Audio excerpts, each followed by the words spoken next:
Ini yang kita kerjakan di Rumah Sakit Kanker Darmais.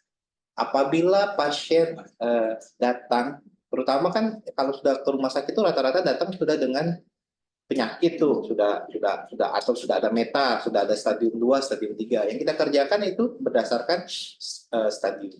Bisa kalau dia hanya dengan polip atau stadium 1 atau T1 bisa kita lakukan polipektomi dengan kolonoskopi atau dilakukan reseksi. Reseksi artinya simpelnya pemotongan usus. Pemotongan usus bisa sebagian besar, bisa seluruhnya, bisa dengan stoma ataupun bisa tidak dengan stoma. Tentu kita juga bekerja sama dengan tim-tim lain seperti hematologi, onkologi, bagian kemoterapi karena sifat kanker ini sifatnya adalah sistemik. Sistemik itu artinya bukan di satu tempat. Dia ada penyebaran ke tempat-tempat lain melalui pembuluh darah, melalui pembuluh darah limfatik dan lain-lain. Dan itu harusnya diselesaikan dengan kemoterapi. Kemoterapi itu seperti agen pengobatan, seperti obat-obatan yang berfungsi untuk mematikan sel tumor atau mengurangi perkembangan tumor. Dan banyak studi sudah kita kerjakan seperti target terapi, seperti pemberian obat kemoterapi yang menyerang ke vaskuler ataupun ke growth factor. Dan pemberian radioterapi yang sifatnya lokal. Jadi radioterapi itu bukan untuk yang sistemik, jadi untuk lokal, artinya untuk di daerah cancer itu. Tentunya multidisiplin tim itu terus kita kerjakan di sini. Jadi bukan cuma saya sebagai surgeon, tentunya ada teman-teman hematologi, onkologi, teman-teman gastro, kita berkolaborasi. Right? Ini tadi treatmentnya penata laksanaan berdasarkan stadium. Jadi kalau pasien datang masih dengan polip saja, kita lakukan polipektomi. Dan yang paling menantang adalah pasien datang dengan stadium 4.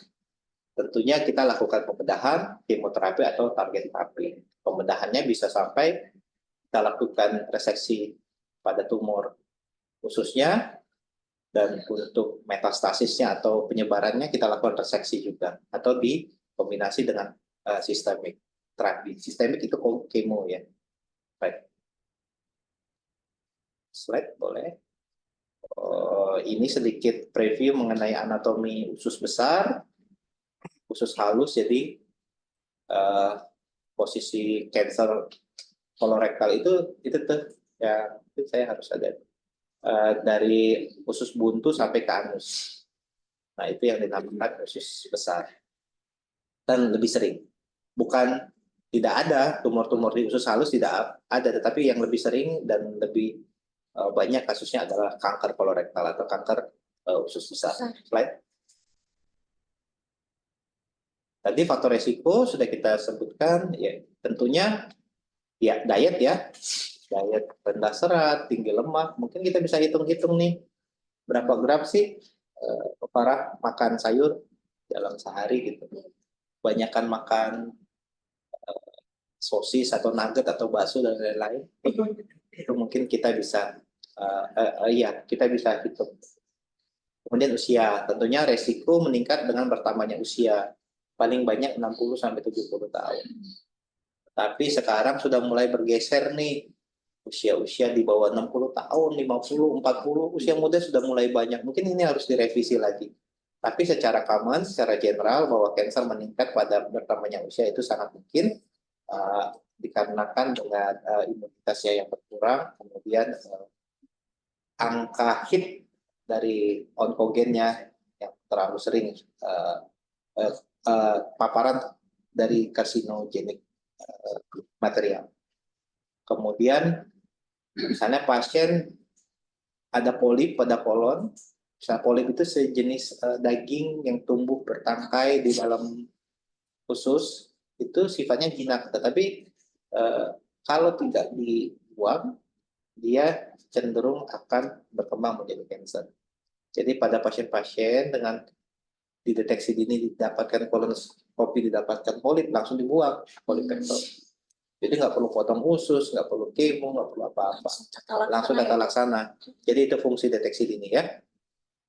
Kemudian tentunya riwayat kanker kolon dalam keluarga ini kan nggak bisa dihindari karena memang genetik. Jadi artinya tentunya pasien dengan riwayat kanker kolon dalam keluarga secara genetik dia ada CA kolon, belum tentu dia juga akan menderita CA. Tetapi dia harus lebih waspada karena dia memiliki faktor resiko 2-3 kali untuk menderita kanker kolorektal. Dan apabila di dalam keluarga juga ada kanker-kanker lain seperti kanker ovarium, uterus, payudara, berarti secara genetik dia ada mungkin kromosom yang rusak dan diturunkan, dan itu bisa menyebabkan kanker lain. Right?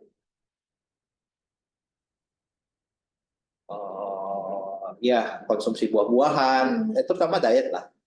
Physical activity, artinya kenapa saya sih suka bingung ya, kenapa kita sering meremehkan physical activity.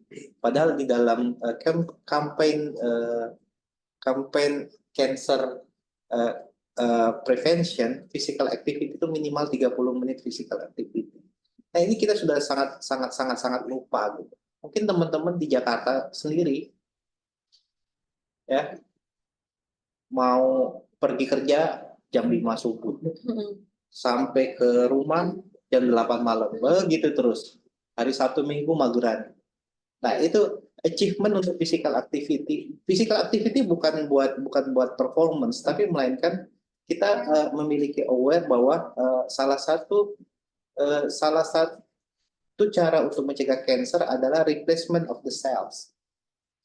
Jadi sel itu akan hancur, dibentuk lagi, hancur, dibentuk lagi, hancur, dibentuk lagi, seperti itu terus. Physical activity adalah kita melakukan regenerasi sel secara sehat, secara baik. Ya nggak perlu jadi atlet untuk kita mendapatkan kesehatan yang baik, tetapi kita mau nih diet, kita mau nih mengurangi makan, kita mau nih minum susu yang mahal misalnya, tapi kita physical activity 30 minutes kita nggak ada waktu. Overweight, kebiasaan merokok. Ini sendiri merokok, saya juga bingung nih, kadang-kadang merokok digantikan dengan vape. Nah, itu gimana tuh, Dok? Padahal sampai sekarang studi vape, kita lihat aja nih 5 tahun setelah pemakaian vape ini, mungkin studinya akan lebih banyak. Ya karena bagaimanapun vape itu kan ada formaldehyde ya, ya artinya itu nggak alami gitu. Jadi inilah faktor-faktor resiko yang bisa kita hindari. Bagaimana ya, kalaupun memang secara genetik dia ada keturunan dari orang tuanya, ya jangan ditambahin. Jangan ditambahin karena faktor resikonya pasti akan meningkat. Slide. Jadi gimana nih kita aware secara pribadi, kita bisa mengetahui kok saya kayaknya ada problem ya. Jadi dengan kanker kolorektal itu yang simptom yang paling sering muncul adalah perubahan pola defekasi atau BAB. Dan ini berlangsung terus-menerus continuous. Misalnya 3 bulan. Artinya kita, sorry kalau misalnya BAB kan biasanya ada apa pagi-pagi kita rutin. Tapi kalau kita misalnya BAB mencret terus BAB-nya ada darah terus selama 3 bulan, itu kan nggak normal. Pattern pola defekasi itu jangan dianggap sebagai hal yang simpel, tetapi kita harus punya aware bahwa ini ada something wrong gitu.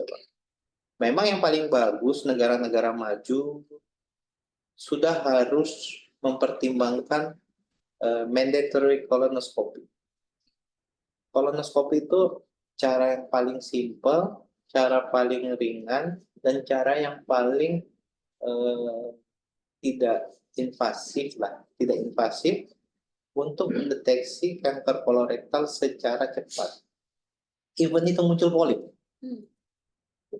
Kalau udah muncul polip, di polipektomi, angka keganasan akan berkurang. Jadi kalau bisa minimal ya sekali lah seumur hidup, atau mulai usia 40 tahun atau 50 tahun juga melakukan rutin colonoscopy screening.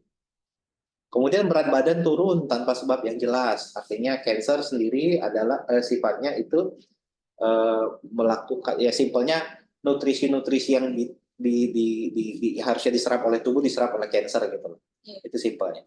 Kemudian nyeri atau kolik abdomen ini sangat-sangat common, sangat. Jadi kita